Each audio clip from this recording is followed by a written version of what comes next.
Sejam todos bem-vindos, né? É um prazer estar aqui. Hoje é um dia de adoração ao Senhor. Nós trouxemos a nossa alma para adorar e faça isso, né? Porque esse é o momento. Antes de entrar na palavra, irmãos, eu queria só fazer aqui duas pequenas considerações que é muito importante.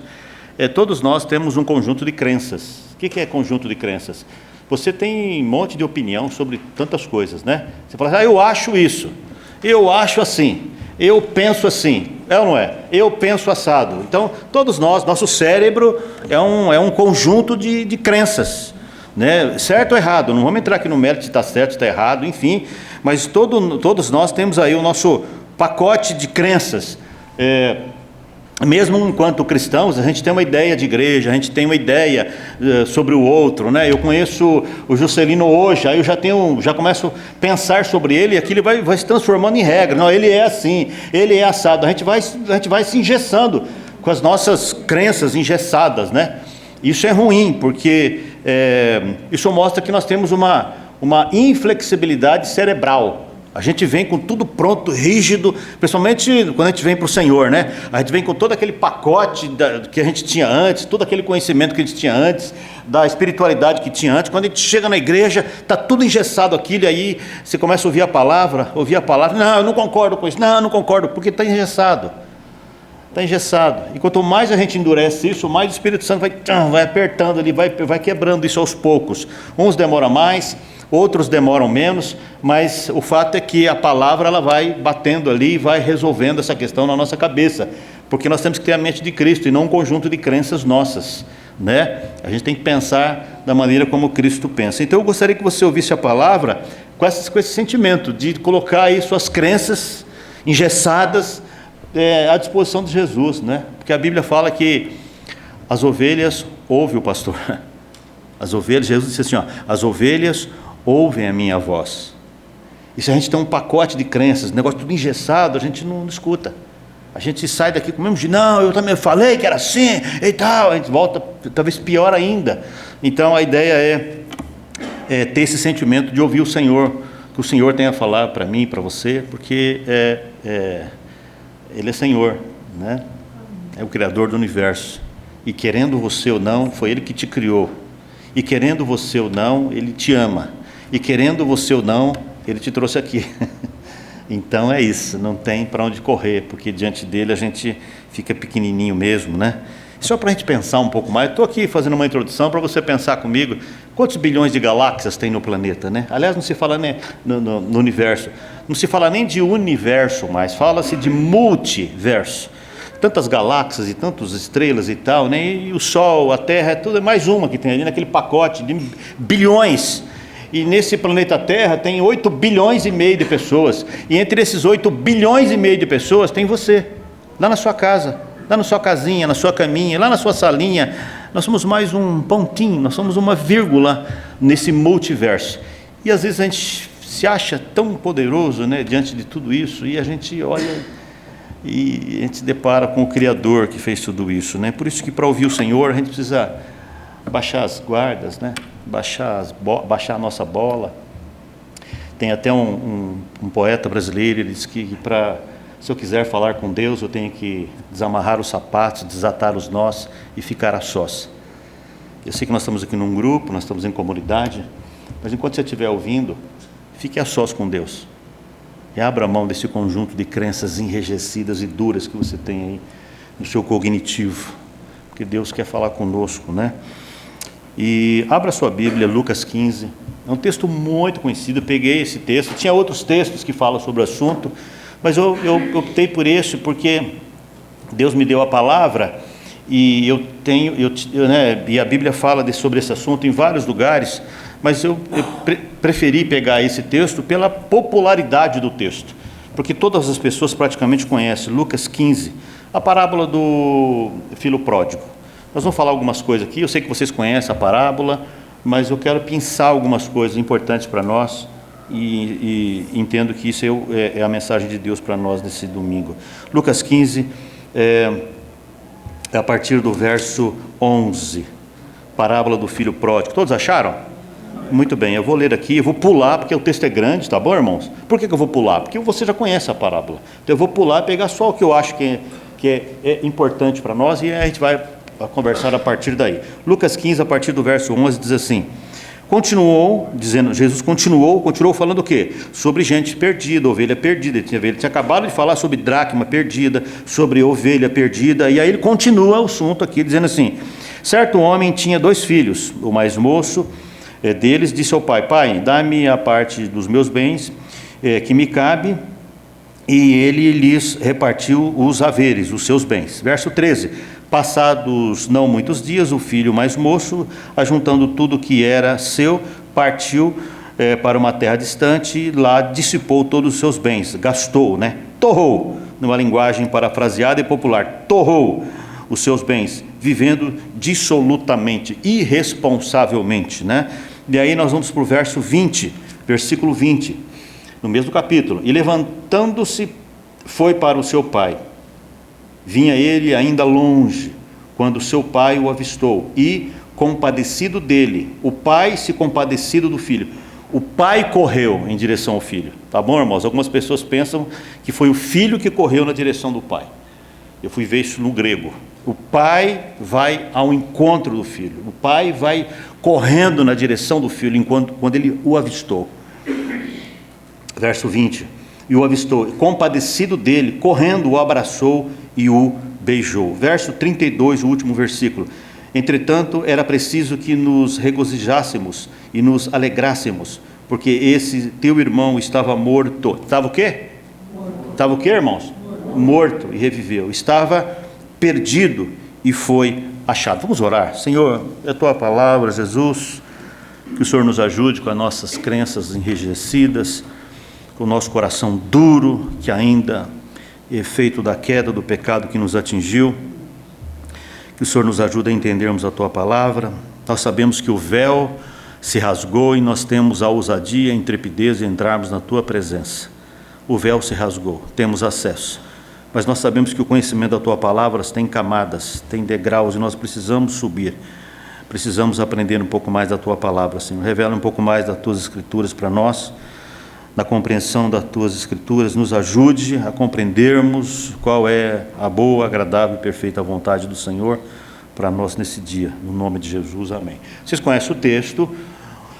Um homem tinha 2 filhos, um pediu os seus bens, falou: dá minha grana aí que eu vou embora, vou viver minha vida, e foi, se deu muito mal, e de repente esse moço lá percebe que, o texto fala que ele saindo de si saiu, e depois lá na frente o texto diz assim, caindo em si, quer dizer, ele volta ao juízo, e aí ele quer voltar para o Senhor, para a casa do pai, e o pai o acolhe, o abençoa, faz uma festa para ele. Enfim, vocês conhecem essa história. E lá também tem um irmão lá, que não gostou muito, porque ele se achava muito certinho, muito religioso, muito evangélico, muito santo, muito, e acabou também, que era talvez até pior do que aquele que saiu. Então esse homem tinha um problemão dentro de casa.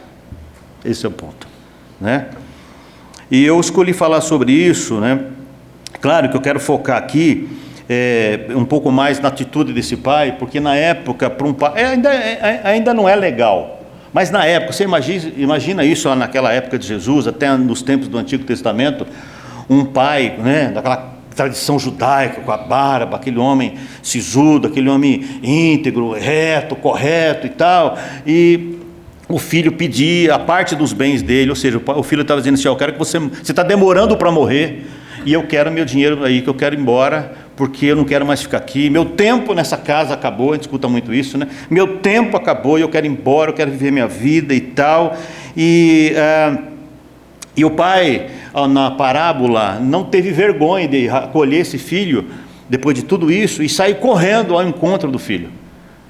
Era uma humilhação para um pai escutar isso de um filho: dá minha grana que eu vou embora, você está demorando para morrer. E mais humilhante ainda, esse pai, quando vê o filho voltando para casa de longe, e voltar, e sair correndo ao encontro desse filho, para encontrar o seu filho amado, porque o pai ama. O pai ama. O pai ama qualquer tipo de filho, ama. E a gente vai lendo, a gente, pela postura do pai, o pai sabia que o filho estava fazendo algo errado, estava entrando para um caminho errado, que o filho estava buscando aí, né? Estava alucinado, o filho estava alucinado por uma falsa liberdade. Todos nós temos essa fase, você tem, eu tive, todo mundo tem, todo jovem, tem uns que já tem um pouco isso mais atrasado. O pior é quando o cara tem 50, 60 anos e tem esse sentimento ainda, né? Porque isso é coisa de gente jovem, né? Essa falsa liberdade, né? Ficar abobalhado, esse menino estava abobalhado com as amizades. É uma fase que todos nós temos também, de viver meio abobalhado com as pessoas que nós conhecemos. Então a gente vai se identificando aí também com esse menino que fez isso, de alguma maneira, né? O pai sabia que o filho estava sendo desrespeitoso, o pai sabia que o filho estava completamente fora de si. A gente às vezes fica fora de si mesmo quando quer algumas coisas, obstinadamente nós ficamos fora de si. A gente deseja algumas coisas desesperadamente, nosso coração fica vidrado em algumas questões e a gente acaba perdendo o juízo por algumas questões e acaba se dando mal. Então, o pai também sabia que o filho ia se machucar, o pai sabia também que no final de tudo ele ia ter que catar os cacos. O pai sabe que vai ter que catar os cacos, muitas vezes, sabe que os filhos podem entrar por caminhos estranhos. E eu quero aqui, esse é o ponto agora, eu quero só destacar duas questões aqui na vida desse pai. E aí eu não quero muito que você foque os filhos, né? A ideia não é essa, mas que a gente foca aqui o comportamento do pai. O pai vai ao encontro de alguém que pecou contra ele. Esse é um dos maiores e mais difíceis, presta atenção nisso, esse é um dos maiores e mais difíceis exercícios espirituais de nós colocarmos em prática. É fácil até perdoar alguém. Você fala assim, eu perdoo, mas eu não vou atrás. O pai perdoa e vai ao encontro daquele filho que fez tudo isso, do filho que o feriu. Difícil, né? A gente fala, puxa, mas como que ele conseguiu fazer isso, né? Um pai tão honrado, um homem tão bom, né? Esse exercício espiritual de sair, mais do que ficar na porta esperando o filho voltar. Quando ele vê o filho, ele sai correndo para encontrar o filho, e ele vai ao encontro de uma pessoa que pecou contra ele duramente. Isso para um pai é terrível. É que para a nossa cultura, irmãos, presta bem atenção nisso, a nossa cultura ocidental não está muito com esse negócio, né? Os filhos aprontam, vai e volta e tal, fica, tá tudo bem, está tudo certo. Mas no Oriente não era assim, naquela época não era assim, era muito grave o que esse menino fez. E aí para esse pai fazer isso, ele está repleto de um amor que muitos de nós ainda não experimentamos, que é o amor de Jesus. Porque o nosso amor, desculpa, eu vou falar algumas palavras que talvez sejam um pouco estranhas, o nosso amorzinho, o nosso jeitinho amoreco de lidar com as pessoas, ainda está contaminado com o pecado. Esse pai olha para o filho e ele ama da mesma maneira que Jesus nos ensinou a amar, dizendo assim, ó, amai-vos uns aos outros. É difícil? Amai-vos uns aos outros? Não é tão difícil, porque o Juscelino é bacana para mim, o outro irmão é gente boa comigo, então não é difícil amar essa pessoa. Mas amar como eu vos amei, aí a coisa fica um pouco mais difícil, porque como é que eu vou amar alguém que me feriu duramente e ainda vou ter que ir ao encontro dele e abraçar essa pessoa ainda? Esse é o desafio, porque isso é mais que perdoar. Porque eu posso perdoar o Bill e falar assim, ó, eu perdoo o Bill, mas você desaparece da minha vida. Eu perdoo, mas desaparece da minha frente. Bom, aí não é tão complicado perdoar assim. Mas eu em encontro de alguém que me feriu duramente, já é uma coisa um pouco mais complicada. Então o nosso amorzinho, o nosso amoreco, não faz isso, irmãos. A gente pode até fazer, estão me ouvindo, gente? Mas porque nós temos outros interesses. Esse pai não tem outro interesse, ele só ama o filho. Esse pai só ama o filho, amar pessoas que nos feriram e ir em direção a eles. Os irmãos me conhecem, eu estou aqui em São Bernardo faz 14 anos. Há 2 anos atrás, eu procurei 2 famílias que me feriram duramente. Liguei, falei, oi, como é que você está? Mas foi difícil, eu tive que subir uma montanha, irmãos. Eu tive que subir uma montanha, sabe assim, Senhor, me dá graça, mas eu preciso fazer isso, porque eu prego a tua palavra, eu preciso fazer isso. E foi fácil? Não. Mas eu liguei e conversei. Passou mais um tempo, liguei de novo para uma outra pessoa, gente que me feriu duramente. E eu estou falando isso na presença do sangue do Cordeiro, gente que me feriu. E eu fui procurar, eu fui ao encontro. E aí depois que passou, eu falei, obrigado, Senhor, porque agora eu tenho mais autoridade ainda para pregar. E é isso que eu quero que você pegue para você hoje. Faz um resumo na sua história aí. Dá uma olhada para trás, veja quem feriu você duramente. Eu convido você a ir atrás dessa pessoa, falar com ela. Pastor, jamais. Então, vai ao encontro. Eu fui atrás de gente da minha família, que nos feriram duramente. E eu fui lá na casa, bati na casa, entrei, conversei, abracei, beijei, no amor de Deus, porque eu sabia que a minha capacidade humana não ia alcançar aquilo. Eu precisei desse amor divino para poder amar e olhar para essa pessoa e ir ao encontro dela. Por isso que eu posso vir aqui para você e pregar hoje sobre esse assunto. Eu não teria condição de pregar isso para você há 5, 6 anos atrás. Hoje eu posso subir aqui e pregar isso para você, porque eu vivi isso na pele. Eu também fiquei pensando numa mãe, eu já falei sobre essa mãe aqui, nós estamos falando de família. Uma mãe muito conhecida minha, não a minha mãe, mas uma mãe que eu conheço. Ela tinha um filho, criou o filho com todo o amor do mundo, com tudo que aquele menino precisava, tudo, absolutamente tudo. E o filho se tornou um carrasco para a mãe, duro contra a mãe, briguento, enfrentava, partia para cima. E a mãe, sempre cheia de amor, sempre lidando com aquilo. Um dia esse menino foi embora de casa, se envolveu com um monte de coisa e tal, inclusive drogas. Foi embora, esse menino desapareceu de casa. E a mãe em desespero. Acordava de madrugada, ia para o portão, ficava esperando o filho, não sabia onde estava. E vai na polícia, não sabe onde está. IML, não sabe onde está. E busca, e vai, e dá volta, e vai, e nada. O filho, nada. E a mãe na porta, sempre esperando, crente. Orando, Senhor, cadê meu filho? Aí ela resolveu, falou, eu vou atrás dele. E vai, e busca, e anda aqui. Ela mora aqui na Vila Oliveira. E vai, e vem em São Bernardo, e busca, e vai todo quanto é tipo de boca que vocês possam imaginar. E busca, e vai, e tenta, e nada. Você sabe onde ele está? Eu ouvi falar que ele estava lá. Aí vai lá, eu ouvi falar que ele estava lá, ela ia e tal, não sei o quê. Isso meses. E aí um dia ela estava numa rua, não sei onde aí, e por perto lá de indo para São Caetano, alguma coisa ali. E alguém falou assim, eu vi teu filho em tal lugar. Aí ela, achei. Aí ela foi, vai, busca, ele não está mais aqui, ele está lá. Aí alguém disse assim, eu vi o teu filho entrando num bueiro na rua tal. E aquela mãe foi lá, entrou num bueiro. Para uma mãe, você imagina.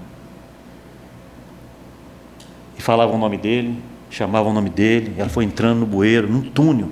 Bueiro, um lugar horrível, gente drogada no chão, um negócio horroroso. E ela fala o nome dele, aí ela escutou, oi mãe, eu estou aqui. Ela foi lá, pegou o filho, trouxe para casa, investiu nele, cuidou dele, deu até banho no filho, um homem com quase 30 anos, cuidou dele, investiu nele, amou até o fim.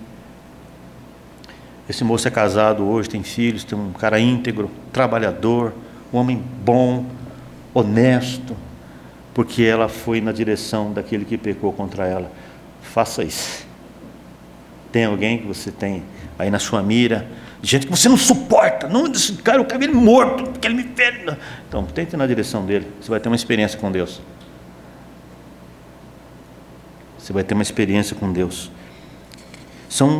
A Bíblia nos ensina essas coisas, né? E em direção daquele que nos feriram. Fala, pastor, mas eu não vou fazer isso. Deus foi na sua direção. Deus veio na sua direção. E a minha situação e a sua situação não é nada melhor do que essa mãe que foi buscar o filho no bueiro. Porque o pecado nos atingiu. Nós somos pecadores. Nós agredimos a santidade de Deus todo dia. Quem? Nós. Você. Nós agredimos a santidade de Deus todo dia. E todo dia o Espírito Santo olha para mim e fala: vamos começar de novo? Vamos começar outra vez. Vai lá, levanta a cabeça. Eu perdoo você. Vamos lá. A gente levanta, a gente vai, a gente começa tudo de novo. Deus vem na nossa direção todos os dias. Adão pecou e Deus foi ao encontro dele. Pedro pecou contra Jesus. Jesus vai atrás dele. A Bíblia é cheia de exemplos assim. Mas a gente não. Olha, me feriu, acabou. Olha, falou qualquer coisa para mim. Me lembro que chegou uma irmã aqui um tempo atrás. Ela veio nos cultos, aqui não, no prédio antigo. Ela depois veio nos cultos lá, e um dia acabou o culto, ela veio falar comigo, e ela falou assim: olha, pastor, eu estou pensando em congregar aqui, mas qualquer coisinha que o senhor me fizer, eu vou embora. Eu falei: então não vem, porque eu vou fazer alguma coisa contra você, eu vou te fazer alguma coisa, eu vou te magoar em algum momento, porque uma hora eu vou entrar aqui correndo na igreja, talvez eu não vou te cumprimentar, você já vai ficar ferido. Então assim, é melhor você não vir. E ela não veio mesmo, graças a Deus, porque eu sabia que ia ser um problema para mim, porque eu não estou aqui para pôr tapete vermelho para ninguém, eu estou aqui para pregar a palavra. Nós temos irmãos, nós temos uma comunidade. Aqui não é um shopping que atrai clientes, não. Jesus é maior que o pai da parábola, porque o pai da parábola ainda passou um tempo na porta esperando o filho.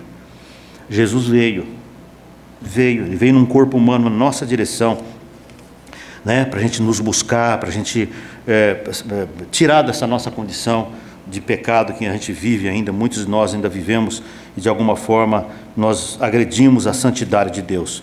Essa é a primeira dica que eu quero dar para vocês com relação a essa parábola. Busque alguém, vai atrás de alguém que pecou contra você.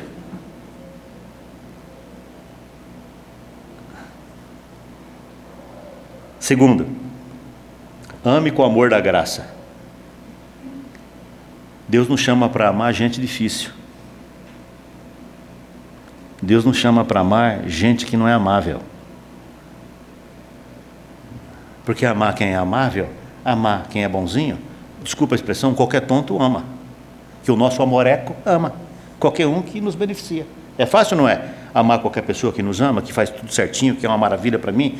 A questão aqui é que é um chamado de amar com o amor da graça. E o amor da graça é esse, que é o mesmo amor que Deus tem por nós. Amar pessoas que nos ferem, gente que nos chateiam, né? Gente que você vai amar e não vai ser correspondido. Amar, mesmo a figueira não dando frutos. Nós temos que amar assim, né? Jesus nos chamou para amar dessa forma. Amar acima de qualquer situação, acima de qualquer atitude que as pessoas têm para nós. Eu me lembro também que muitas vezes aqui na igreja, né, os irmãos às vezes falam: pastor, estamos junto, pastor. Quando eu escuto isso, eu falo: puxa, que bom, estamos juntos. E aí eu peço para a pessoa fazer tal coisa, ela não faz. Pastor, mas estamos juntos. Não, estamos juntos, pastor. Tá bom, irmão, então vamos fazer aqui um negócio. Não, veja, não dá. Não, assim, nunca. E às vezes se compromete e não faz, se compromete e não faz, se compromete e não faz, compromete e não faz. E eu tenho que amar essa gente. Porque o pai também ensinou o filho pródigo. Em algum momento da vida o filho pródigo também se comprometeu com o pai. E foi lá e fez exatamente o contrário do que o pai pediu. As pessoas fazem o contrário do que você pede. Olha para cá. Não se iluda. As pessoas não fazem o que você pede. Elas fazem o que elas querem. E a gente tem que aprender a lidar com isso. E nós temos que amar gente assim. A igreja é cheia de gente assim. Nós somos assim. Pensa bem, olha para mim. Você acha que eu faço tudo exatamente certinho, absolutamente, milimetricamente, exatamente como Deus mandou? Se eu fizesse isso, eu nunca erraria, irmãos. Porque a gente, mesmo Deus pedindo para nós, a gente não faz tudo que Deus manda fazer. Eu me lembro também de um filme que eu assisti, deve ter lembrado já, uma parte de um filme bem importante, Yellowstone, uma das partes do filme lá, que tem um fazendeiro que tem 2 filhos, e eles criam um gado. E aí à noite veio um lobo e atacou o gado desse fazendeiro. E aí ele chegou para os filhos e disse assim: olha, à noite vocês fazem uma tocaia, prende esse lobo e leva para mais de 20, 30 quilômetros daqui, porque lá eles não sentem o cheiro do nosso animal e eles não voltam mais. Mas o pai sabia os filhos que tinham, que eram filhos desobedientes. E o pai, os meninos acordaram de madrugada, prenderam o lobo, e o pai também acordou, sem se mostrar para os filhos não estavam vendo que o pai estava acordado, e os filhos entraram mata dentro. Ao invés de ele soltar o animal com 20, 30 quilômetros depois, longe da fazenda, para que o animal não voltasse mais, eles soltaram o animal com 2, 3 quilômetros. Dá isso aqui mesmo. O pai não sabe de nada. Só que eles não perceberam que o pai estava bem do lado ali, na escuridão. Quando eles soltaram o animal ali bem pertinho da propriedade, o pai capturou o lobo novamente e levou e soltou para 20, 30, 40 quilômetros longe da propriedade. Passou um tempo. Os filhos: está vendo, pai? O senhor falou para soltar lá com 20 quilômetros, nós soltamos com 2 e o animal não voltou. Está vendo como o senhor não sabe? Filho acha que o pai não sabe. Sempre acha. Sempre acha. As ovelhas da igreja sempre acham que o pastor também não sabe de nada. Só acha. E o pai disse: é verdade. O animal não voltou mais. Sabe por quê? Porque eu estava do lado de vocês quando vocês soltaram o animal com 2 quilômetros de distância daqui. E ainda vocês me disseram um para o outro que o pai não sabia de nada. Eu capturei o animal e novamente soltei para depois 20, 30 quilômetros da propriedade. Por isso que o animal não voltou. Nós temos que amar gente assim. Olha para cá, olha para cá, olha para cá. Quem é a pessoa mais difícil dentro da sua casa de lidar? Quem é a pessoa dentro da sua casa mais difícil de lidar? Não, pastor, eu não sou, é minha mulher. Tem certeza? Não, pastor, não sou eu, é o meu marido. Pois é. Esse pai, com toda a integridade dele, com todo o amor dele, ele tinha 2 filhos difíceis de lidar. Difíceis de lidar. E sabe quem falou desse homem? Jesus. Tinha um certo homem que tinha 2 filhos. Jesus apresenta esse homem como um homem íntegro, correto, amoroso. E aliás, esse homem na parábola representa Deus. Pensa, quem é a pessoa mais difícil da sua casa assim para lidar? Você pede e não faz. Você pede A, ela vai lá e faz B. Está sempre dando contra, está sempre fazendo ao contrário, sempre difícil, sempre batendo, sempre confrontando. Você fala: não, é meu marido, pastor. Pensa.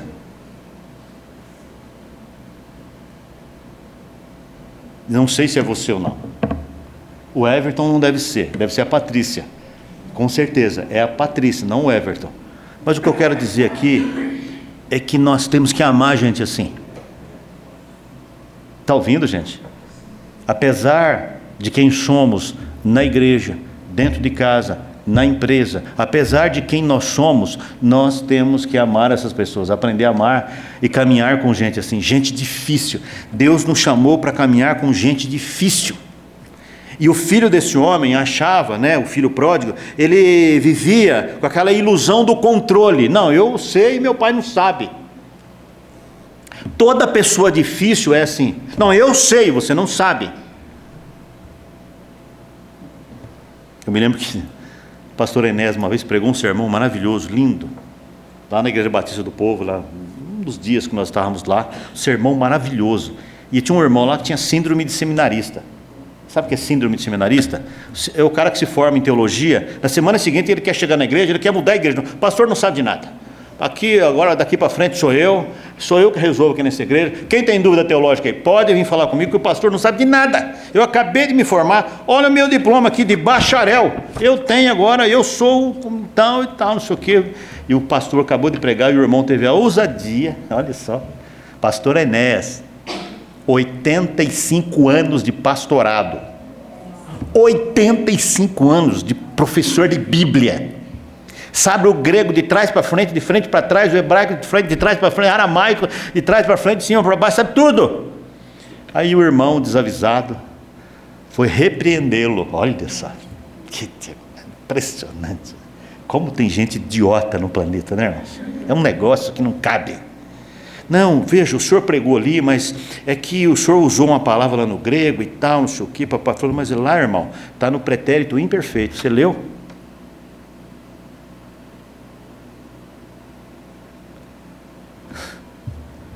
O filho pródigo era assim com o pai. O pai não sabe de nada, não sabe de nada. O desobediente sofre dessa síndrome aqui, a ilusão do controle, né? Crença que sabe mais que o outro. Nós precisamos aprender a amar gente assim. Deus nos chama para amar gente assim, né? Gente que acha que tem a crença. Por isso que eu falei de cérebro rígido, né? Cérebro rígido. Tem alguém com EcoSport lá na frente? Alguém tem um EcoSport aí na frente? Não. Quem parou uma EcoSport? Alguém tem uma EcoSport? Não, não é daqui? Não, então tá. Deus nos chama para amar essas pessoas, apesar de tudo isso, né? E aí, irmãos, eu falo assim, mas eu conheço uma pessoa assim. A gente precisa ver se nós não somos isso. Eu preciso ver se eu não sou um problemão na minha casa. Às vezes eu estou achando que eu sou um gato, um maravilhoso na minha casa, um negócio estupendo. E eu sou um problemão na vida da Cátia, tomara que não. Né? Então, a palavra de Deus nos constrange nesse sentido, né? Então, o pai tinha esse filho que era bem problemático, né? Tinha uma família muito complicada. E talvez Deus vai te dar uma família assim, né? Um marido complicado, uma esposa complicada, e nós vamos ter que amar. Você vai ter que amar a pessoa a si mesmo, né? Tem pessoas que não fazem coisas amáveis, né? Esse homem também não tinha 2 filhos que eram tão amáveis assim. Então, mas eu quero inverter aqui, irmãos, perguntar isso para a gente poder, eu já estou caminhando para o final, que a gente não pode ler a parábola do filho pródigo, já estou terminando, olha bem para cá, não pense em mudança de comportamento, presta bem atenção, não é um filho mauzinho que se arrependeu e se tornou bonzinho, a parábola não está falando disso. Tá sim, pastor, ele era desobediente, aí ele caiu em si e agora ele se tornou uma pessoa boazinha. A parábola não está falando de mudança de comportamento. Eu acho que esse é um dos problemas que nós temos. A gente está aqui pregando e você está pensando em comportamento, não é isso que está falando. Tem uma outra questão aqui que é muito mais complicada, mais complexa. O texto diz que o filho estava morto. Porque mudar o comportamento das pessoas, presta bem atenção, a maçonaria faz. A maçonaria diz que pega um homem bom e transforma esse homem num homem melhor ainda. A maçonaria faz isso, muda o comportamento. Você ter bons amigos, muda os seus comportamentos, porque você anda com gente boa. As religiões, de forma em geral, também mudam comportamentos. Você, por decisão própria, também pode mudar de comportamento. Mudança de comportamento, está tudo certo, joia, pode ser, é muito positivo, mas o texto aqui está falando de gente que estava morta. E o texto assim, meu filho que estava o quê? Último versículo. Entretanto, era preciso que nos regozijássemos e nos alegrássemos, porque o teu irmão estava morto e reviveu, estava perdido e foi, por favor, e foi achado. Por favor, pode sentar aqui. A questão aqui é de vida ou morte, não é de mudança de comportamento. E a única pessoa que disse isso no planeta, que ainda que esteja morto. Quem crê em mim, ainda que esteja morto, viverá. Então a questão aqui não é mudança de comportamento, simplesmente mudança de comportamento. Nunca mais leia a parábola do filho pródigo pensando em mudança de comportamento. A questão aqui é a questão de gente morta que passou a viver. O filho não é alguém que se desviou simplesmente, ele morreu. E ele voltou a viver por causa do amor do Pai, por causa do amor de Jesus, por causa do amor do Senhor. O texto diz: o teu irmão que estava morto e reviveu, e o único que diz que pode dar vida é Jesus. A questão é muito mais anterior do que simplesmente mudança de comportamento. Para encerrar, não vou falar muito hoje, eu estou morrendo de vontade de consagrar a irmã Terezinha. Estou aqui, ó, salivando, minha boca está um dilúvio, salivando, com vontade de consagrar a irmã Terezinha ao diaconato. Não que a palavra não seja importante. E como é que a gente resolve a morte? Pastor, mas não é mudança de comportamento? Não, a questão aqui é morte. Como é que a gente resolve a questão da morte, Samantha? Olha bem para mim. A morte vai ser um pouco redundante. Você vai entender, porque você é uma pessoa inteligente. A morte morreu. Na morte e ressurreição de Jesus. A morte morreu na morte e na ressurreição de Jesus. Por isso que quem morre espiritualmente pode viver, reviver. E nós talvez vamos passar pela morte física se Jesus não voltar. Todos os nossos irmãos que morreram fisicamente, a morte, aquela morte, vai morrer na morte e ressurreição de Jesus. Não entendi, pastor. A morte de Jesus matou a morte que nos atinge.